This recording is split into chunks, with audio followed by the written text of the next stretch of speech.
Bonjour à tous et bienvenue sur Développement Facile. Donc voici une nouvelle émission, la programmation expliquée à ma copine en compagnie de Sandrine. Bonjour Mathieu. Bonjour. Donc cette fois vous allez apprendre à travers Sandrine qui est une développeuse en ActionScript. Elle a un petit peu développé avec Flash, graphisme, un tout petit peu. Elle avait fait un jeu de Pac-Man en Flash. Et donc là, le défi pour Sandrine, ça va être de transformer ce jeu Pac-Man, de l'adapter aux nouvelles technologies d'aujourd'hui, c'est-à-dire l'HTML5. Et donc, à travers plusieurs émissions, vous allez découvrir comment procéder. Vous avez un jeu, une idée de concept, de jeu qui fonctionnait avec Flash avant. Et le but, ça va être de le basculer sur les mobiles, les smartphones et le web. Donc, déjà, on va regarder un petit peu. C'est une petite démonstration. On va partir de cette base-là que l'on va chercher à améliorer. Donc, ça, c'est le jeu. Donc, là, c'est les méchants, les zéros. Et Pac-Man, il est là. Et à chaque fois qu'il se fait toucher par un zéro, il perd une vie. Donc, 2, 1, 0. C'est assez rapide. Donc là, si je comprends bien, ton bonhomme, il se déplace tout le temps. Dès que tu appuies sur la flèche, il se déplace tout le temps. Par exemple, tu appuies sur la flèche de gauche. J'appuie une fois, il s'est déplacé de 2, parce qu'il y a eu 2 cycles. D'accord. C'est chaque image, il écoute si le clavier est appuyé, donc il déplace. Voilà, là, tu as laissé appuyer, et du coup, tu as été tué par des méchants. Il reste plus qu'une vie. En se déplaçant, encore une fois, plus de vie. D'accord, j'ai pas appuyé longtemps pourtant. Non, mais c'est pour ça. C'est ce qu'on va chercher à améliorer. Ça, vous sûrement, vous rencontrez ces mêmes problématiques. Par exemple, le joueur se déplace trop vite ou le jeu est injouable, comme c'est actuellement le cas. Et donc, on va chercher à améliorer cela pour corriger toutes ces erreurs. Donc, aujourd'hui, tu as déjà créé un jeu avec Flash de Pac-Man. Et donc, aujourd'hui, tu dois partir sur la création de ce type de jeu. Qu'est-ce qui pourrait t'aider à avancer, quoi? Alors, dans un premier temps, moi, quand j'ai créé mon Pac-Man en ActionScript, enfin sous Flash, c'est vrai que j'avais pas à me demander comment je vais faire pour créer mon bonhomme, puisqu'on crée ça avec un dessin et ensuite on applique des actions directement sur le dessin. Donc, dans un premier temps, je voudrais que tu me montres comment tu as créé ton bonhomme. Là, en fait, c'est du texte. Mais bien sûr, on ne va pas utiliser du texte. Ce qui était valable avec Flash est toujours valable avec HTML5, JavaScript, CSS. C'est ça qui est génial. Donc, ce que tu avais fait comme dessin pour ton Pac-Man sous Flash, tu vas pouvoir le réutiliser directement. Mais ce qu'on va faire, c'est qu'on va se simplifier la vie. Je vous en parle souvent dans les émissions, la programmation expliquée à ma copine, c'est-à-dire des frameworks. Est-ce que tu te rappelles ce que c'est? On en avait parlé la dernière fois. Voilà, donc c'est un ensemble de classes, de codes qui va vraiment nous simplifier la vie pour effectuer le code. Donc par exemple, là, on va utiliser le framework Phaser, donc qui est implémenté ici, phaser.min.js, donc qui va nous permettre d'utiliser des images, de les animer et du coup, à la place qu'il y ait un 3 ou des 0, de mettre un petit bonhomme qui simule le Pac-Man. Voilà. D'accord. Mais là, ton petit bonhomme, ton 3, là, tu l'as mis où concrètement dans ton code? Où est-ce qu'on voit ce 3? Il est créé. Où est-ce qu'il est créé? Il faut retrouver, je ne connais pas le code par cœur. Alors, là, on crée, ça va lancer le jeu. En fait, tout part d'ici, de la fonction main. C'est-à-dire qu'on écoute, dès que le JavaScript nous dit je suis prêt, la page est prête, on va lancer notre jeu. Donc on lance le jeu et on va le construire. Donc on met un fond de couleur gris. Ouais. Ensuite, on écoute le clavier, donc cursor case, et on va écouter les touches du clavier appuyées par l'utilisateur, flèche gauche, droite, haut, bas. Voilà, donc on le précise ici. On va initialiser la carte du jeu, donc initMap, qui est ici. Donc ça va nous permettre de créer une carte du jeu complètement aléatoire, tout simplement. D'accord, un labyrinthe Voilà, créé par l'ordinateur. C'est ici complètement avec des aléatoire. murs sur les côtés. C'est lui qui décide. C'est lui qui décide. Donc si on recharge, la carte a changé. Si on recharge encore le jeu, la carte a encore changé. Donc D'accord. c'est complètement aléatoire. Et donc ici, ça va nous construire une carte aléatoire avec des mat.random tout simplement. On s'embête pas. Voilà, est-ce que ça répond à ta question? Je voulais juste savoir Oui. si par exemple tu voulais remplacer ton 3 par un 8.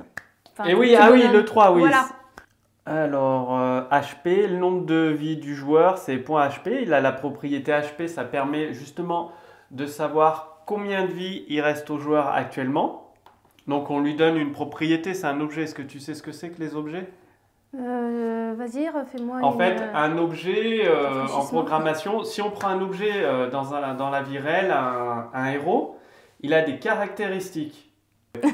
Donc, un objet, qu'est-ce que c'est? Eh bien, on modélise le héros Pac-Man, on va le modéliser dans la vie réelle. Le héros, enfin, dans un jeu en tout cas, il a plusieurs vies.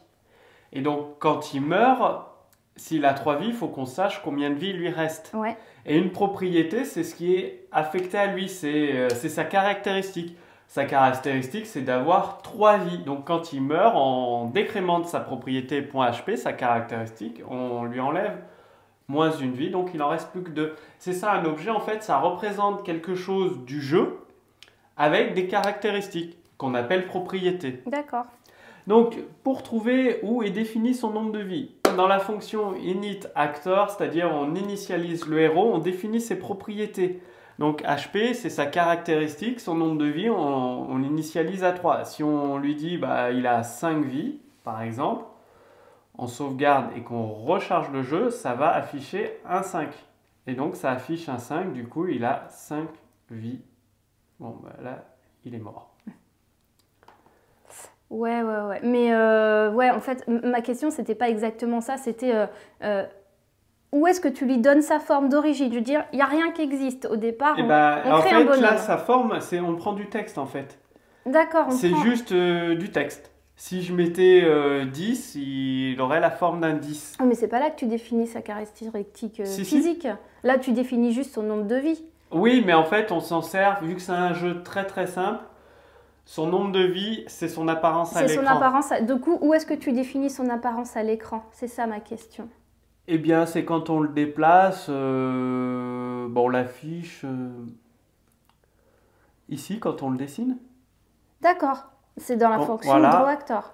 Soit rien, plus Plus le texte de son nombre de vies. de son nombre de vies. D'accord. Tout simplement, c'est dans la fonction dessiner acteur.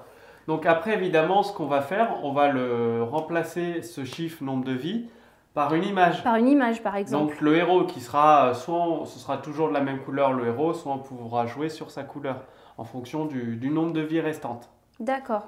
Et tout ça, grâce avec le framework Phaser, ça va nous simplifier la vie sur le fait d'intégrer des images pour faire bouger les différents, que ce soit Pac-Man ou les méchants dans le jeu. D'accord.